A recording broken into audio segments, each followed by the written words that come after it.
എല്ലാവർക്കും നമ്മുടെ പുതിയ വീഡിയോയിലേക്ക് സ്വാഗതം. എല്ലാവരും ഹാപ്പിയായിട്ട് സേഫായിട്ടെന്ന് വിചാരിച്ച് ഇന്നത്തെ വീഡിയോ തുടങ്ങുവാണേ. ഇന്നത്തെ വീഡിയോ എന്ന് പറയുന്നത് ഇന്ന് +2 കഴിഞ്ഞ് ഒത്തിരി വലിയ റിസൾട്ടൊക്കെ വന്നിട്ട് നോക്കിയിരിക്കുമല്ലേ, മുമ്പോട്ട് എന്ത് പഠിക്കണം, ഡിഗ്രി ആണോ, ഏതാണ് മേഖല തിരഞ്ഞെടുക്കേണ്ടതെന്ന് നമ്മളിങ്ങനെ ഒത്തിരി പേര് അന്വേഷിച്ചിരിക്കുന്നുണ്ടോ +2 കഴിഞ്ഞിരിക്കുന്ന സ്റ്റുഡൻസിന്. അപ്പോൾ നിങ്ങൾക്കൊക്കെ ബെറ്റർ ഒരു ഓപ്ഷൻ, എൻ്റെ ഒരു അഭിപ്രായത്തിൽ പറയുവാണ്, ബെറ്റർ ഒരു ഓപ്ഷൻ തന്നെയാണ് നമ്മൾ ജർമ്മൻ ലാംഗ്വേജ് പഠിച്ച് ജർമ്മനിയിൽ ചെന്ന് നേഴ്സിംഗ് പഠിക്കുക എന്നുള്ളത്. നമ്മുടെ ഇവിടെ നേഴ്സിംഗ് പഠിക്കാൻ നമ്മൾ എത്ര ലക്ഷം കൊടുക്കണം അല്ലേ, ശരിയല്ലേ? അപ്പോൾ നമ്മൾ സ്റ്റൈഫൻ്റ് ഇട്ട് ഇങ്ങോട്ട് പഠിക്കുമ്പോൾ അത് നല്ല കാര്യമല്ലേ. പിന്നെ ഇതിനൊരു ബുദ്ധിമുട്ടെന്ന് പറയുന്നത് നമ്മൾ ജർമ്മൻ ലാംഗ്വേജ് എങ്ങനെയെങ്കിലും കഷ്ടപ്പെട്ട് പഠിക്കണം എന്നുള്ളതാണ് ഇതിൻ്റെ ഒരു റിസ്ക്. അത് പഠിച്ചു കഴിഞ്ഞാൽ പിന്നെ നമുക്ക് ബാക്കി കാര്യങ്ങൾ നമ്മുടെ കയ്യിൽ ഭദ്രമാണ്, നമുക്ക് വീട്ടുകാരെ ബുദ്ധിമുട്ടിക്കേണ്ട ആവശ്യമില്ല, ഇവിടുന്ന് പോകുന്ന ചിലവ് വരെയല്ലേ ഉള്ളൂ. അപ്പം നിങ്ങൾക്ക് നല്ലൊരു ഓപ്ഷനാണ് എൻ്റെ ഒരു അഭിപ്രായത്തിൽ. അപ്പം ഇന്ന് എൻ്റെ അനിയനാട്ടോ, അപ്പം ഞങ്ങൾ ആദ്യമായിട്ട് ഇങ്ങനെ ഒരു ഇൻ്റർവ്യൂ ഒക്കെ ആയിട്ട് ഞാൻ എടുക്കുന്നത്. അപ്പോൾ കുറച്ച് തെറ്റുപറ്റുകളൊക്കെ വരും. അപ്പോൾ അവൻ പെട്ടെന്നൊരു കുറച്ച് ക്വസ്റ്റ്യൻസ് ഉണ്ടാക്കി, അവൻ +2 പഠിക്കാൻ കയറും കേട്ടോ. അപ്പോൾ കുറച്ച് ക്വസ്റ്റ്യൻസ് അവൻ ഉണ്ടാക്കി, നിങ്ങൾ +2 കഴിഞ്ഞിരിക്കുന്ന പിള്ളേർക്ക് കുറച്ച് സംശയങ്ങളൊക്കെ വരുമല്ലോ. അപ്പോൾ അങ്ങനത്തെ ഒരു ക്വസ്റ്റ്യൻ ഉണ്ടാക്കി നിങ്ങൾക്ക് പെട്ടെന്ന് തന്നെ ഒരു വീഡിയോ ചെയ്തു, നിങ്ങൾക്ക് ഉപകാരപ്പെട്ടോട്ടെ എന്ന് വിചാരിച്ചു. നിങ്ങൾക്ക് താമസം വരുന്നതിനനുസരിച്ച് നിങ്ങൾക്ക് സമയം അങ്ങോട്ട് പോവല്ലേ. അപ്പം നമുക്ക് എന്തായാലും ആ ബുക്കിലൊക്കെ നോക്കിയിട്ട് എഴുതി വെച്ചേക്കുന്നത്, കാരണം തെറ്റൊന്നും വരാൻ പാടില്ല, നിങ്ങൾക്ക് ഉള്ള സംശയങ്ങളെല്ലാം മാറി കിട്ടണം. അപ്പോൾ അതുകൊണ്ടാണ് ബുക്കിലൊക്കെ അവൻ എഴുതിയേക്കുന്നത് കേട്ടോ. അപ്പം അതുകൊണ്ടൊക്കെ നിങ്ങൾക്ക് ഒരു ബുദ്ധിമുട്ടൊക്കെ ഉണ്ടാവുകയാണ്, നിങ്ങളൊന്ന് ക്ഷമിക്കുക. അപ്പം നമുക്ക് നേരെ ക്വസ്റ്റിനേക്ക് കിടക്കാം. +2 നമ്മൾ ഏത് സബ്ജക്റ്റ് എടുത്താലാണ് ഈ ജർമ്മൻ ലാംഗ്വേജ് പഠിക്കാൻ സാധിക്കുക? നമുക്ക് +2 ഇന്ന സബ്ജക്റ്റ് എടുത്താൽ ജർമ്മൻ ലാംഗ്വേജ് പഠിക്കാൻ പറ്റുന്നൊന്നുമില്ല കേട്ടോ. നമുക്ക് ഏത് സബ്ജക്റ്റ് പഠിച്ചിട്ടുള്ളവർക്ക് നമുക്ക് ജർമ്മൻ ലാംഗ്വേജ് പഠിക്കാൻ പറ്റും. കൊമേഴ്സ് ആണെങ്കിലും ഹ്യൂമാനിറ്റീസ് ആണെങ്കിലും സയൻസ് ആണെങ്കിലും കമ്പ്യൂട്ടർ സയൻസ്, നമ്മൾ ഏത് സബ്ജക്റ്റ് പഠിച്ചിട്ടുള്ളവർക്ക് നമുക്ക് ജർമ്മൻ ലാംഗ്വേജ് പഠിക്കാം, നമുക്ക് നേഴ്സിംഗ് പഠിക്കാം, ജർമ്മനിക്ക് പോകാൻ പറ്റും. അല്ലാതെ നിബന്ധനകളൊന്നുമില്ല, ഇന്ന സബ്ജക്റ്റ് പഠിച്ചവർക്ക് മാത്രമേ പറ്റുള്ളൂ. പിന്നെ ഒരു വിരളിൽ എണ്ണാൻ പാകുന്നതിന് ചില ഇൻസ്റ്റിറ്റ്യൂട്ടുകാർ എനിക്ക് ഇൻസ്റ്റയിൽ വന്നിട്ട് ഒരു കൊച്ചു മെസ്സേജ് വെച്ചിട്ടുണ്ട്, ഇപ്പോൾ പറഞ്ഞപ്പോൾ ഓർത്തെ. ആ കുട്ടി പറഞ്ഞ ആ കൊച്ചു പോയി അന്വേഷിച്ചെടുത്ത് ഇതിനെപ്പറ്റി വേറൊരു വീഡിയോ ചെയ്തിട്ടുണ്ട്, അത് ഡിസ്ക്രിപ്ഷൻ ഇടാട്ടോ. കാരണം നമ്മൾ ചില കാര്യങ്ങൾ പറയുമ്പോഴാണല്ലോ നമുക്കെല്ലാം ഓർത്തെടുക്കാൻ പറ്റണേ. ആ കൊച്ചു പോയി അന്വേഷിച്ച ഇൻസ്റ്റിറ്റ്യൂട്ടുകാർ പറഞ്ഞ് മാത്സ് മീൻസ് സയൻസ് പഠിച്ചിട്ടുള്ളവർക്ക് മാത്രമേ പറ്റുള്ളൂ ജർമ്മൻ ലാംഗ്വേജ് പഠിക്കാൻ. പിന്നെ കൊച്ചു അവിടുന്ന് മാറുകയൊക്കെ ചെയ്തു കേട്ടോ. അപ്പോൾ ഞാനിങ്ങനെ പുള്ളിക്കാരത്ത് പറഞ്ഞു നമുക്ക് ഏത് സബ്ജക്റ്റ് പഠിക്കുന്നവർക്ക് നമുക്ക് ജർമ്മൻ ലാംഗ്വേജ് പഠിക്കാം. പിന്നെ അത് ഓരോ ഇൻസ്റ്റിറ്റ്യൂട്ടുകാർ തിരഞ്ഞെടുക്കുന്നതാണ്. കാരണം ചിലപ്പോൾ അവരുടെ ഇൻസ്റ്റിറ്റ്യൂട്ടുകാർക്ക് ചിലപ്പം ചില ഓർഗനൈസേഷൻകാർ സ്ഥിരമായിട്ട് സ്റ്റുഡൻസിന് എടുക്കുന്നതായിരിക്കും. അപ്പോൾ അവർ ചിലപ്പോൾ പറഞ്ഞിട്ടുണ്ടാവും ചിലപ്പോൾ മാത്സ് ഉള്ളവരെ മതി, ഞങ്ങൾ എടുക്കുന്നുള്ളൂ, സയൻസ് പഠിച്ചു വരാൻ പറ്റുള്ളൂ എന്നെങ്ങനെ പറഞ്ഞിട്ടുള്ളത് കൊണ്ടായിരിക്കും ചിലപ്പോൾ അവരങ്ങനെ പറഞ്ഞതെന്ന് ഞാൻ വിചാരിക്കുന്നത്. ജർമ്മൻ ലാംഗ്വേജ് പഠിച്ചെടുക്കാൻ അപ്പോൾ എത്ര വർഷം എടുക്കും? ജർമ്മൻ ലാംഗ്വേജ് പഠിച്ചെടുക്കാൻ എനിക്ക് 9 മാസമാണ് എൻ്റെ ഇൻസ്റ്റിറ്റ്യൂട്ടിൽ വന്നത്. പിന്നെ ചില ഇൻസ്റ്റിറ്റ്യൂട്ടുകാർ 6 മാസവും, അങ്ങനെ പല ഇൻസ്റ്റിറ്റ്യൂട്ടുകാരും പലതാണ് പറയുന്നത്. പിന്നെ നമുക്ക് നന്നായിട്ട് മനസ്സിലാക്കിയൊക്കെ എടുക്കണമെങ്കിൽ ഒരു 9 മാസം വേണം. ഞാൻ പഠിച്ച ഇൻസ്റ്റിറ്റ്യൂട്ടിൽ 9 മാസമാണ് വന്നത്. എപ്പോഴാണ് B2 ബോത്ത് എക്സാം എഴുതാൻ സാധിക്കുക? ഗോയിത്ത എക്സാം നമുക്ക് B2 നമ്മൾ എന്ന് കഴിയുന്നോ അത് കഴിയുമ്പോൾ നമുക്ക് ഉടനെ പോയിട്ട് നമുക്ക് ഡേറ്റ് എടുക്കാം.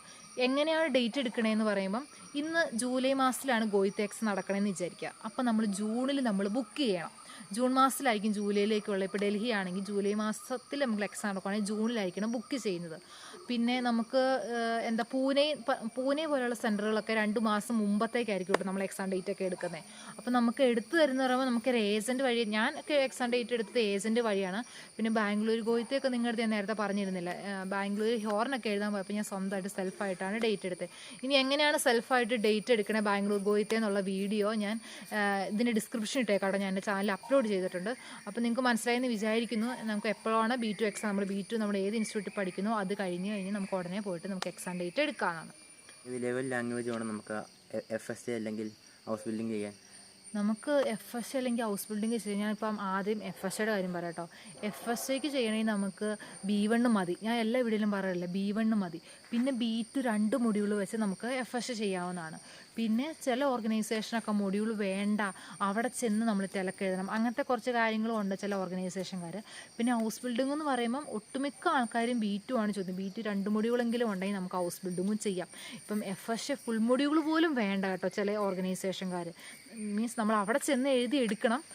നമ്മൾ നാട്ടിൽ നിന്ന് പോകണമെങ്കിൽ ചില ഓർഗനൈസേഷൻകാരൊക്കെ 2 മൊഡ്യൂൾ മതി, ചിലവർ 1 മൊഡ്യൂൾ മതി. പിന്നെ ഇപ്പം ഹൗസ് ബിൽഡിംഗ് ആണെങ്കിൽ ഈ പറഞ്ഞ പോലെ ചിലപ്പോൾ 1 മൊഡ്യൂളൊക്കെ ചോദിക്കുന്ന ഓർഗനൈസേഷൻകാരുണ്ട്. അത് നമ്മുടെ ലക്ക് പോലെ ഇരിക്കും. അടുത്ത ക്വസ്റ്റ്യൻ, ജർമ്മൻ ലാംഗ്വേജ് പഠിക്കാൻ ഏറ്റവും നല്ല ഇൻസ്റ്റിറ്റ്യൂട്ട് ഏതാണെന്ന് ചോദിച്ചു കഴിഞ്ഞാൽ ഞാൻ പഠിച്ചത് ACC-യിലാണ്. എൻ്റെ ഒരു അഭിപ്രായത്തിൽ എൻ്റെ ഒട്ടുമിക്ക വീഡിയോസിൽ നിങ്ങൾക്ക് അറിയാലോ, ഞാൻ പറഞ്ഞിട്ടുണ്ട് ഞാൻ എന്തുകൊണ്ടാണ് ഞാൻ അസീസി തിരഞ്ഞെടുത്തതെന്നുള്ള വീഡിയോ പലപ്പോഴും പറഞ്ഞിട്ടുണ്ട്. കാരണം എന്താണെന്ന് വെച്ചാൽ എൻ്റെ ഇത് ഞാൻ പറഞ്ഞിട്ടുണ്ട്, ഒന്നുകൂടെ പറയാം. ഞാനാണെങ്കിൽ A1 ചേരുന്നതിന് മുമ്പ് പല ഇൻസ്റ്റിറ്റ്യൂട്ടിലും അന്വേഷിച്ചു എത്ര രൂപയാകും, എങ്ങനെയാണ് മറ്റുള്ളവർ പഠിച്ചിറങ്ങി പിള്ളേർ, അങ്ങനെ യൂട്യൂബിൽ കുറേ വീഡിയോസും അങ്ങനെ കണ്ടമാനം അവിടുന്ന് ഇവിടുന്നൊക്കെ കുറേ അന്വേഷിച്ചു കഴിഞ്ഞു. അപ്പം അങ്ങനെയൊക്കെ നോക്കിക്കഴിഞ്ഞപ്പോൾ ഓരോ ഇൻസ്റ്റിറ്റ്യൂട്ടുകാർ ആദ്യത്തെ A1 പഠിക്കണമെങ്കിൽ 25, പിന്നെ 25, പിന്നെ 50, പിന്നെ 50 B2 ആകുമ്പോഴത്തേക്ക്. അപ്പോൾ അങ്ങനെയൊക്കെ വെച്ച് നോക്കി, പിന്നെ അങ്ങനെയൊക്കെ നോക്കി കഴിഞ്ഞപ്പോഴത്തേക്കും നമ്മുടെ അസീസി ആണെങ്കിൽ ഒരു ഇത്ര രൂപയാകത്തുള്ളൂ. ഞാൻ എൻ്റെ വീഡിയോസിൽ പറഞ്ഞിട്ടുണ്ട് അസീസിൽ എനിക്ക് പഠിക്കാൻ എത്ര രൂപയായിട്ടുണ്ടെന്ന്. അതിനെപ്പറ്റി ഞാൻ ചാനലിൽ തന്നെ വീഡിയോ അപ്ലോഡ് ചെയ്യുന്നുണ്ട്. ഇപ്പോൾ ഞാനിപ്പോൾ പല വീഡിയോസിനെ പറ്റി ഞാൻ ഇപ്പോൾ തന്നെ ഓൾറെഡി പറഞ്ഞുതരാം. ഇതിനെപ്പറ്റി ഓരോ കാര്യങ്ങളെപ്പറ്റി ഡീറ്റെയിൽ ആയിട്ട് അറിയണമെങ്കിൽ ഞാൻ ഈ വീഡിയോ അടിയിൽ ഞാൻ ഡിസ്ക്രിപ്ഷനിൽ ഇട്ടേക്കാം കേട്ടോ ആ വീഡിയോയുടെ ലിങ്ക്. അപ്പോൾ നിങ്ങൾക്ക് ഏത് വീഡിയോസാണ് നിങ്ങൾക്ക് കാണേണ്ടത് അത്യാവശ്യമെങ്കിൽ അത് ക്ലിക്ക് ചെയ്താൽ മതി കേട്ടോ. അതിനകത്ത് ഉറപ്പായിട്ടും കിട്ടിയിരിക്കുന്നത് ഞാൻ ഡീറ്റെയിൽ ആയിട്ട് ഓരോ കാര്യങ്ങളും പറഞ്ഞിട്ടുണ്ടാവും. എത്ര വർഷം എടുക്കും ഹൗസ് ബിൽഡിംഗ് അല്ലെങ്കിൽ LFG ചെയ്യാൻ? ഹൗസ് ബിൽഡിങ് അല്ലെങ്കിൽ FSA ചെയ്യാൻ നമുക്ക് വേണ്ടത്, ഹൗസ് ബിൽഡിങ്ങിന് 3 വർഷമാണ് നമുക്ക് ഹൗസ് ബിൽഡിങ്. പിന്നെ FSA എന്ന് പറയുമ്പോൾ 1 ഇയർ ആണ്. പിന്നെയെന്ന് പറയുമ്പോൾ ചില ഓർഗനൈസേഷൻകാർ 6 മാസം FSA വെക്കാറുണ്ട്. അപ്പം എത്ര സ്റ്റാഫൻസ് കിട്ടും നമ്മുടെ സ്റ്റൈഫൻസ് കിട്ടും? സ്റ്റൈഫിന് നമുക്ക് ഓരോ ഓർഗനൈസേഷൻ ഈ പറഞ്ഞ പോലെ നമുക്ക് FSAക്ക് ഇത്ര കാലാവധി എന്നൊക്കെ പറയത്തില്ലേ, ചിലർ 1 ഇയർ, ചിലർ 6 മാസം എന്നൊക്കെ പറയുന്ന പോലെ ഈ സ്റ്റൈഫിൻ്റെ കാര്യം നമുക്കൊരു ഉറപ്പ് പറയാൻ പറ്റില്ല. പിന്നെ ഹൗസ് ബിൽഡിങ്ങൊക്കെ ആണെങ്കിൽ 90,000 യൂറോ ഒക്കെയാണ് പൊതുവെ. പിന്നെ FSAക്ക് ആണെങ്കിൽ 400 യൂറോ അങ്ങനെയൊക്കെയാണ് സ്റ്റൈഫിൻ്റെ കൊടുക്കാറ് ഞാൻ കേട്ടിട്ടുള്ളത്. താമസ സൗകര്യമൊക്കെ നമുക്ക് ഈ ഓർഗനൈസേഷൻ വരുമോ? തീർച്ചയായിട്ടും.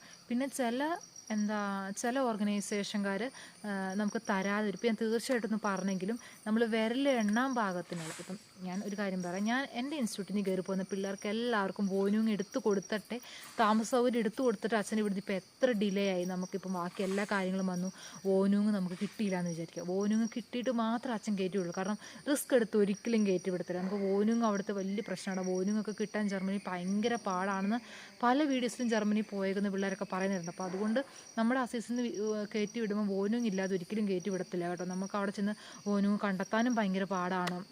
അപ്പോൾ അതുകൊണ്ട് വോനൂങ്ങൊക്കെ കണ്ടെത്തിയിട്ടാണ് നമുക്ക് വിടുന്നത്. പിന്നെ മിക്ക ഓർഗനൈസേഷനും അസീസിൽ നിന്ന് കൊണ്ടുവന്ന മിക്ക ഓർഗനൈസേഷൻകാർ നമുക്ക് താമസ സൗകര്യം തരുന്നുണ്ടാവും. തരാതെ അവർ കൊണ്ടുപോകാറില്ല അസീസിൽ നിന്ന്. ഞാൻ പറഞ്ഞ മറ്റു കാര്യവും പിന്നെ എന്തെങ്കിലും ഒരു കാരണത്തെ നമുക്ക് വോനൂങ് കിട്ടിയില്ലെങ്കിൽ അസീസിന് ഇത്ര താമസമാണെങ്കിൽ നമുക്ക് വോനൂങ് എടുത്ത് കൊടുക്കാതെ അവർ നമ്മളെ വിടത്തില്ല എന്നും കൂടെ ഞാൻ എടുത്ത് സൂചിപ്പിക്കുന്നു കേട്ടോ. അപ്പം ജർമ്മനിയിൽ നമ്മൾ എക്സാം എഴുതിയിട്ട് അവിടെ പാസ്സായി നമുക്ക് ഇങ്ങോട്ട് എന്താ പറ്റുക? അത് വലിയൊരു പ്രശ്നമുള്ളതാണ്. എല്ലാവർക്കും ഒരു സംശയമുള്ള കാര്യമല്ലേ. നമ്മളവിടെ പോയി വീട്ടിൽ എഴുതിയിട്ട് പൊട്ടിക്കഴിഞ്ഞാൽ തിരിച്ചു വരണോ വേണ്ടയോ എന്ന് ഞാൻ അതിനെപ്പറ്റി ഒരു വീഡിയോ എൻ്റെ ചാനൽ ചെയ്തിട്ടുണ്ട് കേട്ടോ. അപ്പം ഞാൻ പറയാം, ഞാനിപ്പോൾ നാട്ടിലിരുന്ന ഈ കാര്യങ്ങളൊക്കെ അറിയണം. എനിക്ക് ജർമ്മനിയിലത്തെ കാര്യം നമ്മൾ അവിടെ ചെന്നിട്ടേ നമുക്ക് കൂടുതൽ അറിയാൻ പറ്റും. പിന്നെ ഓരോ യൂട്യൂബേഴ്സൊക്കെ അവരുടെ വീഡിയോസിലൊക്കെ പറയുന്നതല്ലേ നമുക്കറിയാൻ പറ്റുള്ളൂ എങ്ങനെയാണ് അവിടെ പാടാണോ പൊട്ടിക്കഴിഞ്ഞാൽ തിരിച്ചു വരുന്നത്. അപ്പം ഞാൻ അന്വേഷിച്ചു, എൻ്റെ കൂടെ പോയ മിസ്സുമാരുടെ മുമ്പിൽ പോയവരുടെയൊക്കെ അന്വേഷിച്ചു. ഞാൻ എൻ്റെ പല വീഡിയോസിലും പറഞ്ഞിട്ടുണ്ട്. അവരൊക്കെ പറയുന്നത് നമ്മൾ അവിടെ ചെന്ന് എക്സാം എഴുതി പാസ്സായില്ല എന്ന് വിചാരിക്കുക. പാസ്സായില്ലെങ്കിൽ അവർ പിന്നെ നമുക്ക് എക്സാം എഴുതാൻ അവസരം തരും നമ്മൾ FSA ചെയ്യണ സമയത്ത്. അത് കഴിഞ്ഞ് നമ്മളതിനെ തിരിച്ചവർ വിടത്തില്ല. എങ്ങനെയും ക്വസ്റ്റ്യൻസിന് എന്തെങ്കിലും ഉണ്ടോ നല്ലതേ. അപ്പം ഇത്തരം ക്വസ്റ്റ്യൻസാണ് കോമൺ ആയിട്ട് നമ്മൾ +2 കഴിഞ്ഞ് നിൽക്കുന്നവർക്കുള്ള സംശയങ്ങളൊക്കെ കേട്ടോ നമ്മൾ ഇന്നത്തെ വീഡിയോ ചെയ്ത്. അപ്പോൾ നിങ്ങൾക്കൊക്കെ ഉപകാരപ്പെട്ടുവെങ്കിൽ നിങ്ങൾ +2 കഴിഞ്ഞ് ഇനി എന്താണ് ചെയ്യേണ്ടത്, ജർമ്മൻ ലാംഗ്വേജ് പഠിക്കാൻ ആഗ്രഹിക്കുന്ന കുട്ടികളൊക്കെ ഉണ്ടെങ്കിൽ നിങ്ങളുടെ സുഹൃത്തുക്കളൊക്കെ ഒന്ന് ഷെയർ ചെയ്ത് കൊടുക്കാം കേട്ടോ. അപ്പം ഈ വീഡിയോയിൽ കുറച്ചൊക്കെ തെറ്റുപറ്റിയും അങ്ങനെയൊക്കെ വന്നിട്ടുണ്ടാകും. കാരണം ഞാൻ ഇങ്ങനത്തെ ഒരു ഇൻ്റർവ്യൂ ആയിട്ട് ഇതുവരെ എടുത്തിട്ടില്ല. നിങ്ങൾക്ക് അറിയാമല്ലോ, ഞാൻ ഇൻ്റർവ്യൂ ആയിട്ട് എൻ്റെ ഒരു വീഡിയോ പോലും ഞാനിങ്ങനെ ആദ്യമായിട്ട് എടുക്കണം. അപ്പം നല്ല ടെൻഷനുണ്ട്.